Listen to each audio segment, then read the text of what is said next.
اور کسی شخص میں طاقت نہیں کہ اللہ کے حکم کے بغیر مر جائے.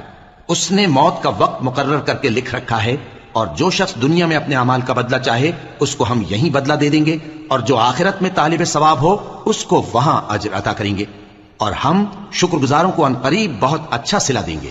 اور بہت سے نبی ہوئے ہیں جن کے ساتھ ہو کر اکثر اہل اللہ دشمنوں سے لڑے ہیں، تو جو مصیبتیں ان پر اللہ کی راہ میں واقع ہوئیں ان کے سبب انہوں نے نہ تو ہمت ہاری اور نہ بزدلی کی، نہ کافروں سے دبے. اور اللہ استقلال رکھنے والوں کو دوست رکھتا ہے.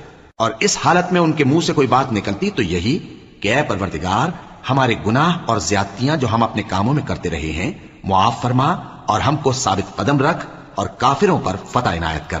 تو اللہ نے ان کو دنیا میں بھی بدلہ دیا اور آخرت میں بھی بہت اچھا بدلہ دے گا، اور اللہ نیکوکاروں کو دوست رکھتا ہے.